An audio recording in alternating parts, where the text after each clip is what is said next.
Semoga sehat selalu ya. Ingat, tetap jaga kesehatan dan tetap di rumah aja. Baiklah, perkenalkan kami dari program studi S1 Akuntansi Fakultas Ilmu Sosial dan Ekonomi Universitas Respati Yogyakarta. Di sini kami akan memaparkan terkait bisnis model kanvas pada mitra bisnis kami, yaitu Kreasi Kopi Jogja atau Keko Official. Pada pemaparan kali ini, kita akan membahas beberapa hal. Yang pertama adalah teamwork dari kelompok sociopreneurship kami. Yang kedua adalah mitra bisnis kami. Yang ketiga adalah bisnis model kanvas. Yang keempat adalah kendala yang dihadapi oleh mitra bisnis dan solusi yang kami berikan, sehingga mitra bisnis dapat menjalankan bisnisnya jauh lebih baik lagi ke depannya. Nantinya, solusi tersebut akan dijadikan menjadi bisnis model kanvas terbaru. Teamwork. Nah, di sini teman-teman bisa melihat ada 4 orang hebat yang sudah bekerja sama dan memberikan solusi terkait kendala yang dihadapi oleh mitra bisnis kami. Nah, di sini ada saya sendiri, Pangsuti Rahayu, ada Hesti Nurhayati, ada Emi Kristiani, dan juga Ida Ayu Diyawati. Mitra bisnis. Mitra bisnis kami bernama Keko Official atau Kreasi Kopi Jogja. Nah, bisnis ini merupakan salah satu kategori bisnis yang bergerak di bidang manufaktur, di mana mengolah bahan baku kopi menjadi beraneka ragam produk kopi, diantaranya seperti aksesoris, kemudian ada aneka minuman kopi, ada pengharum ruangan kopi, dan sebagainya. Tujuan didirikannya bisnis ini juga untuk meningkatkan rasa cinta masyarakat terhadap kopi, di mana mitra bisnis kami ini menawarkan produknya dengan menggunakan inovasi-inovasi yang tentunya menarik dan unik, sehingga masyarakat ini cenderung menyukai terkait produk yang dihasilkan. Nah, di sini teman-teman juga bisa melihat ada 11 varian rasa minuman dari Keko. Nah, rasa tersebut ada kopi susu gula aren, ada karamel, ada vanila, ada cappuccino, ada taro, dan juga coklat. Harapannya dengan varian rasa yang banyak ini bisa membuat pembeli ini tidak bosan dengan rasa yang ditawarkan oleh Keko. Kemudian produk dari Keko Official itu ada aneka minuman kopi, ada aksesoris yang berkaitan dengan kopi, maupun teman-teman juga bisa merequest satu paket lengkap sesuai dengan keinginan dari teman-teman itu sendiri. Untuk harganya pun sangat terjangkau, mulai dari 10.000 saja teman-teman bisa mendapatkan minuman Keko yang berukuran 250 ml. Ataupun dengan budget 15.000, teman-teman juga bisa mendapatkan minuman Keko dengan ukuran yang lebih banyak sebesar 350 ml. Ataupun teman-teman jika memiliki budget 25.000 bisa mendapatkan satu paket lengkap sesuai dengan keinginan dari teman-teman itu sendiri. Nah, jika teman-teman masih merasa harganya mahal, ini ada beberapa produk yang harganya cukup 10.000 saja. Ini minimal budget sekali ya tentunya. Bisa mendapatkan essence, kemudian ada spray maupun pengharum dari biji kopi. Bisnis model kanvas pada Keko Official. Nah, di sini dalam BMC ini akan dijelaskan 9 item, antara lain adalah customer segment, customer relationship, channel, value proposition, key activities, key resource, key partner, cost structure, dan juga revenue stream. Nah, nantinya akan dijelaskan lebih lanjut oleh teman saya di slide berikutnya. Terima kasih. Selanjutnya di sini ada customer segment. Untuk Kreasi Kopi Jogja ini sendiri menargetkan para pelajar, pecinta kopi, gender laki-laki dan perempuan, kemudian mahasiswa, masyarakat umum, serta masyarakat usia di atas 15 tahun ini dapat menikmati berbagai produk dari Kreasi Kopi Jogja itu sendiri. Nah, selanjutnya di sini adalah value proposition. Alasan konsumen harus membeli produk di Kreasi Kopi Jogja ini sendiri karena yang pertama, inovasi produknya sangat bermacam dan sangat kreatif. Kemudian pembeli dapat merequest aroma yang diinginkan, serta pesanan sesuai dengan keinginan pelanggan. Jadi produsen menyesuaikan dengan keinginan para konsumen.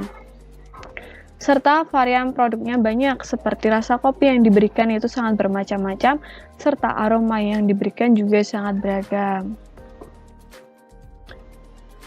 Selanjutnya ada channel.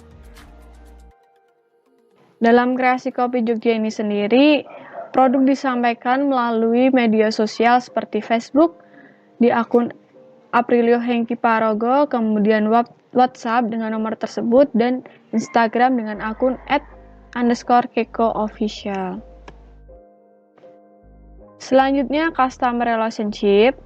Di sini produsen Kreasi Kopi Jogja sendiri menjalin hubungan dengan konsumen melalui akun Facebook, Instagram, serta WhatsApp. Konsumen dapat menghubungi salah satu akun tersebut.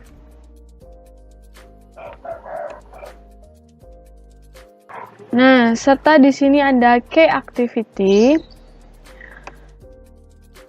Produsen Kreasi Kopi Jogja ini sendiri memberikan fasilitas kepada konsumen dapat melihat proses produksi secara langsung, dan kemudian konsumen dapat menikmati promosi di berbagai media sosial seperti Facebook, Instagram, WhatsApp, dan lain sebagainya. Kemudian produsen memberikan pelayanan prima yang baik kepada konsumen agar konsumen juga merasa puas kepada pelayanan yang diberikan. Nah, selanjutnya di sini ada key resource. Di sini adalah sumber daya yang direncanakan untuk produk dalam mewujudkan sebuah value proposition. Yang pertama ada Instagram, WhatsApp, Facebook sebagai media promosi kami atau sebagai media promosi Kreasi Kopi Jogja, kemudian tempat produksi sendiri, kemudian tim kerja yang berkualitas dalam mewujudkan usaha yang baik, serta dalam mewujudkan berjalannya usaha. Selanjutnya akan dilanjutkan oleh teman saya. Yani, di sini saya akan menjelaskan terkait yang pertama ada key partner, yang kedua ada cost structure, yang ketiga ada revenue stream, yang keempat ada kendala atau hambatan yang dihadapi oleh Keko itu sendiri, yang kelima ada solusi yang kelompok kami berikan kepada Keko untuk menghadapi atau menyelesaikan kendala atau hambatan yang mereka hadapi dalam proses bisnisnya. Di sini saya akan membahas terkait key partner itu terlebih dahulu, di mana key partner itu sendiri ialah pihak-pihak yang dapat diajak bekerja sama dalam menjalankan suatu bisnis sehingga target atau tujuan bisnis tersebut dapat tercapai.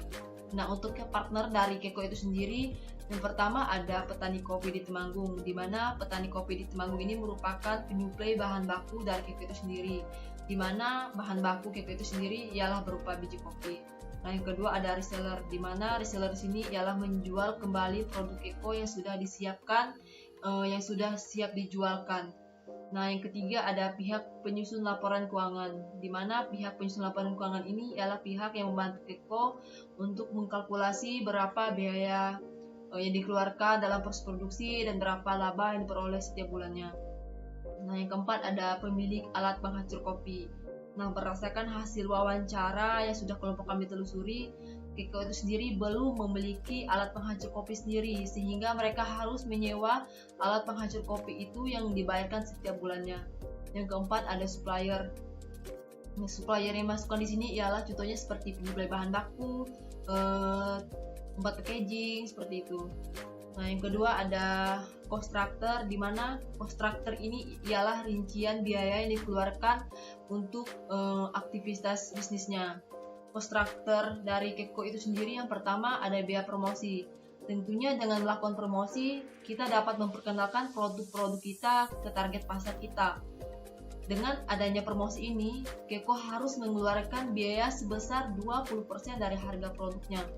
Nah, yang kedua ada biaya listrik. Biaya listrik yang dikeluarkan Keko itu sebesar 50.000 per bulan. Nah, untuk yang ketiga ada biaya data. Biaya data yang dikeluarkan Keko itu sebesar 100.000 per bulan.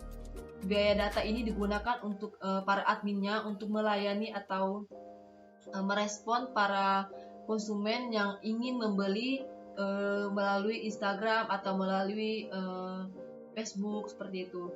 Nah, yang keempat ada biaya pendukung lainnya yang kurang dari 1 juta per bulan. Biaya pendukung yang dimaksudkan di sini adalah biaya yang digunakan untuk keberlangsungan proses produksi. Karena Keko itu sendiri tidak memproduksi produknya setiap bulan, jadi biaya pendukung ini tidak digunakan setiap bulannya seperti itu. Yang ketiga ada revenue stream. Revenue stream di sini merupakan sumber pendapatan dalam bisnis tersebut. Revenue stream di Keko itu sendiri yang pertama ada laba. Laba yang mereka peroleh setiap bulannya ialah kisaran sebesar 3 juta hingga 5 juta per bulan. Untuk yang kedua ada pendanaan PKMI. Nah, kebetulan kemarin itu Keko mengikuti program PKMI yang diadakan pemerintah. Nah, kebetulan mereka lolos ajang PKMI tersebut sehingga mereka mendapatkan pendanaan PKMI sebesar 20 juta rupiah. Untuk yang keempat ada kendala atau hambatan yang dihadapi Keko itu sendiri dalam menjalankan aktivitas bisnisnya. Untuk kendala yang pertama adalah harga bahan baku tidak menentu. Tentunya dengan naiknya harga bahan baku atau turunnya harga bahan baku ini tentunya akan berpengaruh sekali dalam proses produksi bisnis kita seperti itu. Yang kedua ada promosi yang tidak membuahkan hasil. Tentunya promosi tidak membuahkan hasil ini tentunya sangat berpengaruh bagi Keko itu sendiri karena promosi yang mereka laksanakan ialah promosi promosi yang mengeluarkan biaya sebesar 20% dari harga produk mereka seperti itu. Nah, yang untuk yang ketiga adanya sedikit followers. Dengan sedikitnya followers ini dapat menyebabkan promosi kita tidak efektif karena sedikitnya followers. Yang keempat adanya keterbatasan penjualan karena PPKM karena pemerintah melakukan kebijakan tidak boleh menjual produk makan di tempat atau minum di tempat seperti itu. Yang kelima ada tim penjaga stand yang tidak menentu. Karena Keko itu sendiri terdiri dari beberapa tim, jadi ada yang masih kuliah, ada yang kerja, jadi yang menjaga stand atau yang mengelola bisnis mereka hari itu secara tidak langsung itu jadi terganggu, jadi proses penjualan mereka juga tidak efektif. Nah, untuk solusi yang kelompok kami berikan, yang pertama ada mencari channel petani kopi yang dapat diajak bekerja sama di beberapa daerah penghasil kopi.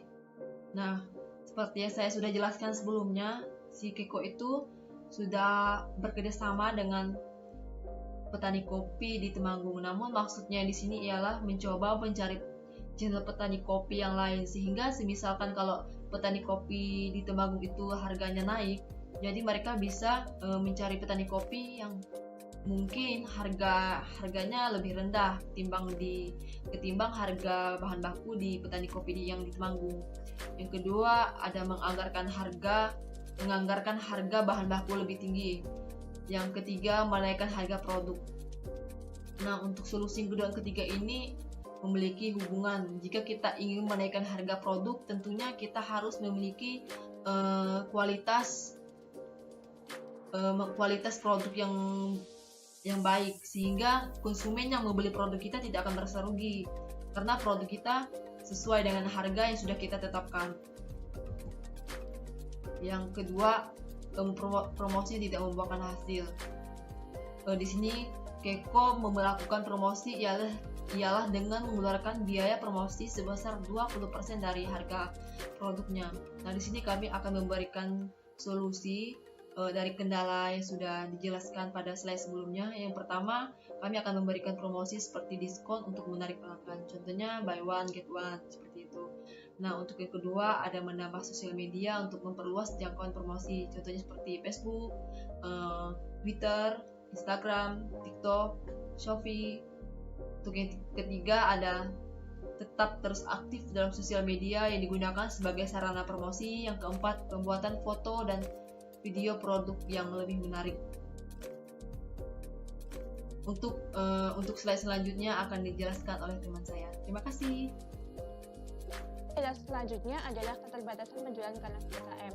Jadi, Keko Official memfokuskan penjualannya secara online karena cenderung konsumen itu saat PPKM ini melakukan pembelian produk juga secara online karena dirasa akan mempermudah mereka saat membeli secara online.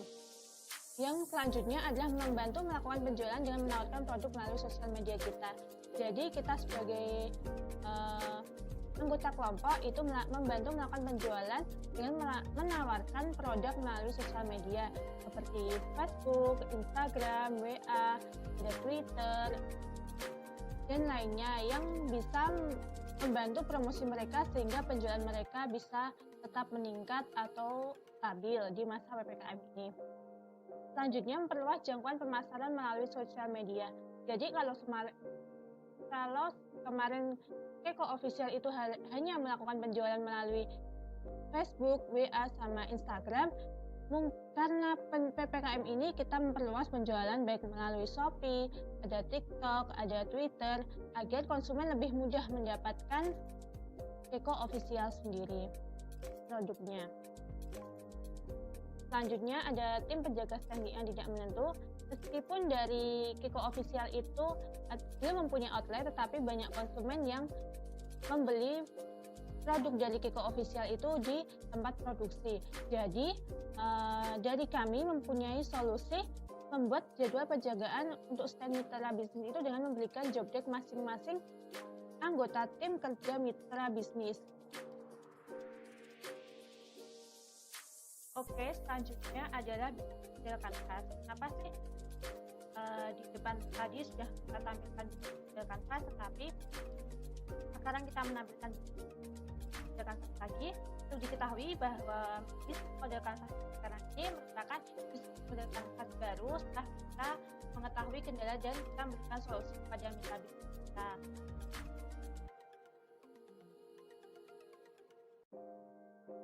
Pertama, di sini ada tabel BM terbaru dari mitra bisnis kita.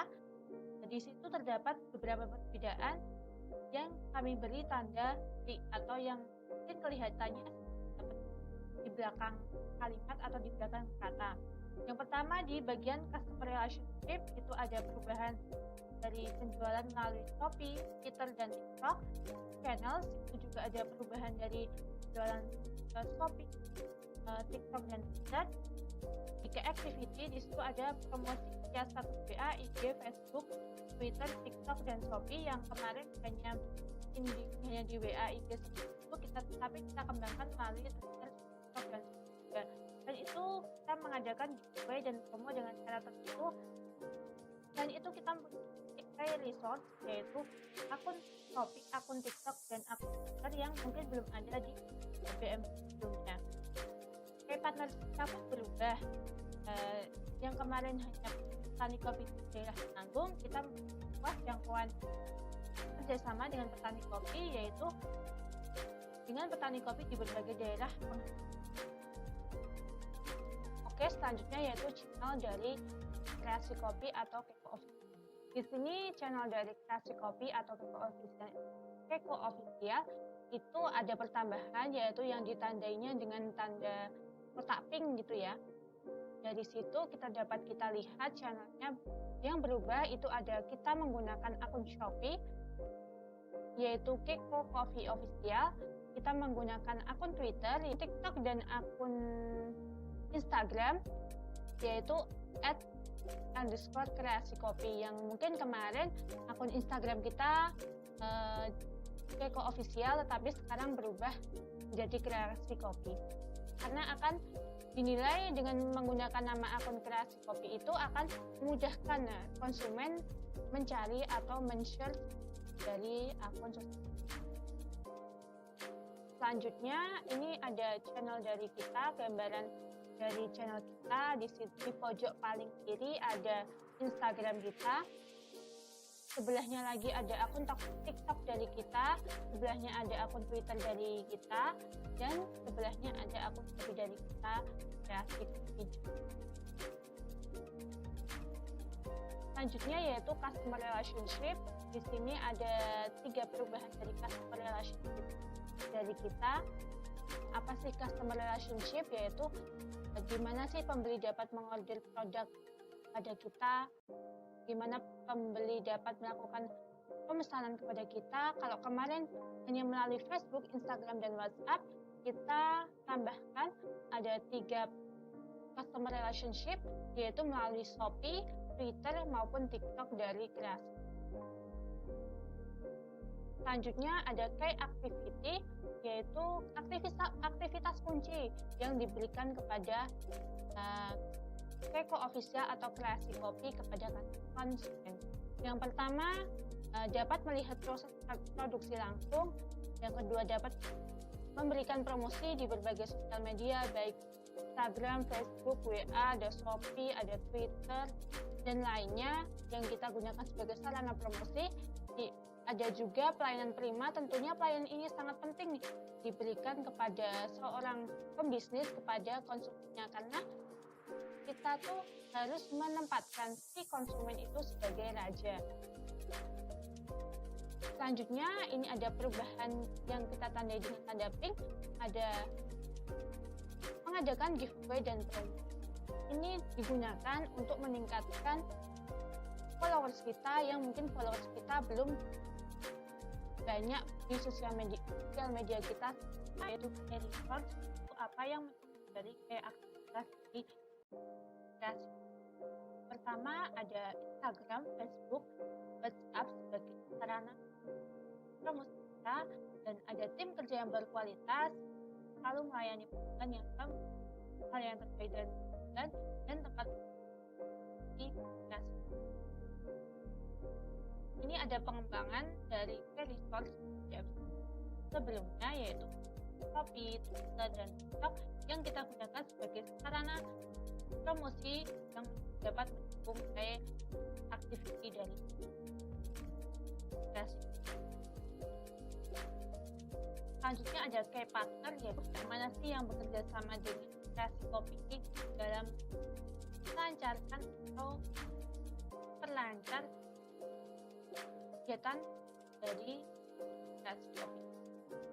Yang pertama ada yang dulunya petani kopi di Temanggung, sekarang kita memperluas dari key partner kepada petani kopi sebagai dan harapan apabila petani kopi di Temanggung tidak musim mungkin bisa membeli di petani kopi lain. Yang selanjutnya ada retailer, ada pihak penyusun laporan keuangan, ada pemilik alat penghasil kopi karena dari Keko sendiri belum memiliki alat penghasil kopi sendiri. Selanjutnya ada supplier dari bahan baku yang digunakan oleh kreasi. Harapan yang diharapkan oleh kreasi kopi atau Keko Official selama 4 tahun ke depan. Yang pertama, pada tahun pertama kreasi kopi atau Keko Official berharap omsetnya terus bertambah dan dapat menambah varian produk. Jadi kalau kemarin hanya beberapa produk, kami tetap akan terus menambah varian produk agar konsumen pun tidak jenuh atau tidak bosan dengan produk Anda. Tahun kedua, kreasi kopi berharap agar omset bertambah dan bisa membuka outlet offline. Karena sampai saat ini pun kreasi kopi belum mempunyai outlet offline, dan apabila konsumen membeli langsung, konsumen hanya datang ke tempat karena Keko Official belum mempunyai outlet. Di tahun ketiga harapannya omsetnya dapat bertambah dan kreasi kopi dapat membuka cabang baru di wilayah. Di tahun keempat, kreasi kopi berharap agar bisa bekerjasama dengan kafe di sekitaran juga. Karena produk dari kreasi kopi ini merupakan kopi, maka fokus utama dari kerjasama kami kreasi kopi bekerjasama dengan harapannya bisa bekerjasama dengan kafe-kafe di sekitaran juga. Tentunya dari harapan-harapan tadi kita perlu apa yang namanya sebuah strategi. Tidak mungkin kita mengharapkan sesuatu tanpa adanya kita membuat strategi. Strategi yang pertama, tentunya meningkatkan kualitas produk dari kreasi kopi atau Kiko Official. Produk tetap kami tingkatkan kualitasnya di waktu ke waktu untuk memuaskan kebutuhan konsumen. Selanjutnya, melakukan promosi dengan efektif dan tepat sasaran. Dan kami juga melakukan digital marketing atau pemasaran secara digital atau yang biasa disebut dengan pemasaran secara online. Selanjutnya, kami juga melakukan strategi bundling dan kami memberikan penawaran spesial kepada konsumen untuk menarik perhatian konsumen, minat konsumen agar membeli produk kita. Mungkin itu strategi yang dapat kami lakukan agar harapan-harapannya bisa tercapai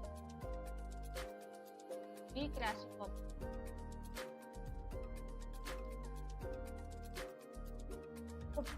Sekian presentasi dari kami. Kurang lebihnya mohon maaf yang sebesar-besarnya. Semoga kreasi kopi tetap jaya, bisa semakin sukses, bisa semakin berkembang, bisa membuka cabang-cabang di berbagai daerah. Atas perhatiannya saya ucapkan terima kasih.